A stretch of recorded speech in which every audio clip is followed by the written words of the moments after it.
दोस्त, अगर मैं तुमसे पूछूं कि इतने लोग पूरी जिंदगी काम करते हैं फिर भी आखिर में फाइनेंशियली फ्री क्यों नहीं बन पाते, तो शायद जवाब तुम्हें थोड़ा अनकंफर्टेबल लगे। क्योंकि प्रॉब्लम कम कमाने की नहीं है, प्रॉब्लम ये है कि हमें कभी पैसे संभालना सिखाया ही नहीं गया। बचपन से बस एक ही बात सुनाई गई, अच्छे मार्क्स लाओ, अच्छी नौकरी लो, सैलरी आएगी, लाइफ सेट हो जाएगी। लेकिन किसी ने ये नहीं बताया कि सैलरी आने के बाद उसे बचाना कैसे है, ग्रो कैसे करना है और सबसे जरूरी पैसे को अपने लिए काम पर कैसे लगाना है। और यही बात the simple path to wealth बहुत ऑनेस्टली समझाती है। राइटर जेएल कॉलिंस का कहना है, वेल्थ कॉम्प्लिकेटेड नहीं होती, लोग उसे कॉम्प्लिकेटेड बना देते हैं। सोचो, अगर तुम्हारे पास एक ऐसा रास्ता हो जहां रोज चार्ट देखने की टेंशन ना हो, हर गिरावट में पैनिक ना हो और फिर भी धीरे धीरे वेल्थ बनती जाए। सुनने में बोरिंग लगता है ना, लेकिन सच यही है, रियल वेल्थ बोरिंग होती है और यही चीज लोग समझ नहीं पाते। वैसे एक बात ऑनेस्टली बताऊं, अगर आज तुम्हारे ऊपर जॉब का प्रेशर खत्म हो जाए तो क्या तुम वही काम करोगे जो अभी कर रहे हो?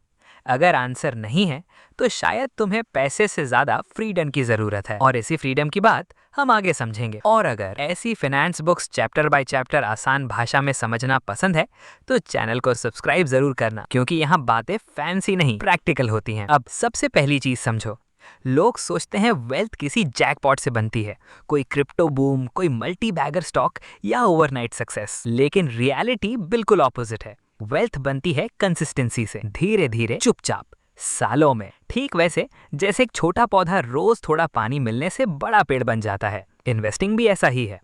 शुरुआत में बोरिंग लगेगी, नंबर्स छोटे लगेंगे, एक्साइटमेंट नहीं आएगी, लेकिन फिर कंपाउंड इंटरेस्ट क्वाइटली काम करना शुरू करता है।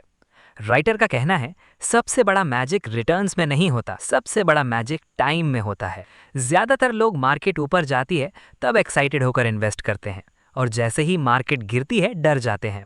यही गलती होती है, क्योंकि मार्केट को टाइम करना ऑलमोस्ट इम्पॉसिबल है, लेकिन मार्केट में लंबे समय तक टिके रहना हो वेल्थ क्रिएट करता है। एक इंसान हर महीने थोड़ा इन्वेस्ट करता रहा 10 साल तक, दूसरा परफेक्ट टाइमिंग ढूंढता रहा, अक्सर पहला इंसान जीतता है। क्यों?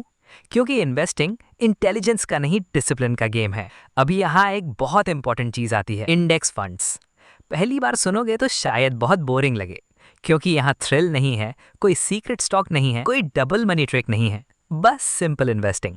इंडेक्स फंड मतलब पूरे मार्केट में इन्वेस्टमेंट, मतलब अगर कुछ कंपनीज नीचे जाएंगी तो कुछ ऊपर भी जाएंगी, और लॉन्ग टर्म में पूरा मार्केट जनरली ग्रो करता है। यही वजह है कि दुनिया के बड़े इन्वेस्टर्स भी सिंप्लिसिटी चूज करते हैं, क्योंकि कॉम्प्लिकेटेड स्ट्रैटेजी अक्सर इंसान को इमोशनल बना देती है। बार बार बाइंग, बार बार सेलिंग, हर न्यूज पर रिएक्शन, और धीरे धीरे वेल्थ डिस्ट्रॉय होने लगती है। लेकिन इंडेक्स इन्वेस्टिंग तुम्हें शांत रखती है, तुम बस इन्वेस्ट करते हो और इन्वेस्टेड रहते हो, बस। वैसे एक चीज नोटिस करना, जितने लोग जल्दी अमीर बनने के पीछे भागते हैं उतनी जल्दी अक्सर पैसा खो भी देते हैं, क्योंकि ग्रीड डिसीजन लेने लगती है, और फाइनेंस में इमोशनल डिसीजंस सबसे एक्सपेंसिव होते हैं। इसलिए अगर अभी तक वीडियो पसंद आ रही है तो एक लाइक जरूर कर देना, क्योंकि शायद यही छोटी सी बात किसी की फाइनेंशियल लाइफ बदल दे।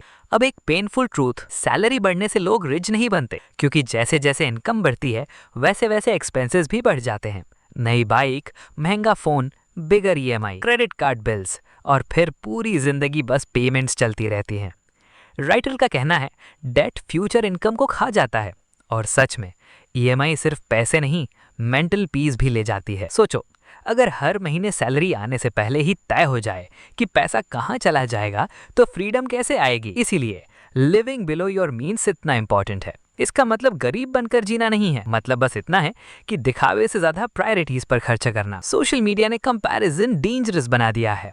हर कोई दिखाना चाहता है कि उसकी लाइफ परफेक्ट है, लेकिन रियलिटी में बहुत लोग एक्सपेंसिव लाइफस्टाइल के पीछे फाइनेंशियली टूट रहे होते हैं। और फनी बात पता है क्या है? रियल रिच लोग अक्सर सिंपल दिखते हैं, क्योंकि उनका फोकस दिखावे पर नहीं, ओनरशिप पर होता है। अब सबसे बड़ा डर, स्टॉक मार्केट क्रैश। लोग रेड नंबर्स देखते ही पैनिक हो जाते हैं, लेकिन the simple path to wealth एक पावरफुल बात समझाती है।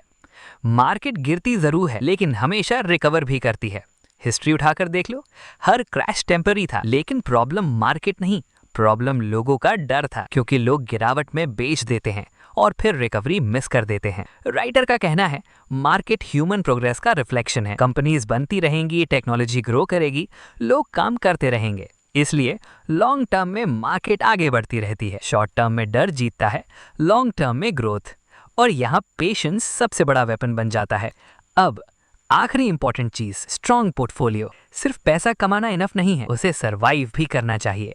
इसीलिए स्टॉक्स और बॉन्ड्स का बैलेंस जरूरी होता है। स्टॉक्स ग्रोथ देते हैं लेकिन वॉलेटिलिटी भी, बॉन्ड्स एक्साइटमेंट नहीं देते लेकिन स्टेबिलिटी देते हैं। जब मार्केट गिरती है तो यही बैलेंस तुम्हें पैनिक होने से बचाता है। यंग एज में ज्यादा स्टॉक्स ठीक हो सकते हैं क्योंकि टाइम ज्यादा होता है, लेकिन जैसे जैसे रिस्पॉन्सिबिलिटीज बढ़ती हैं स्टेबिलिटी भी जरूरी हो जाती है। यही स्मार्ट इन्वेस्टिंग है, हाईएस्ट रिटर्न चेज करना नहीं, गेम में लंबे समय तक टिके रहना। और शायद यही सबसे अंडररेटेड स्किल है, क्योंकि वेल्थ फास्ट नहीं बनती, स्टेडी बनती है, धीरे धीरे, कंसिस्टेंसी से, पेशेंस से। The simple path to wealth आखिर में बस एक ही बात सिखाती है, फाइनेंशियल फ्रीडम का मतलब करोड़पति दिखना नहीं है।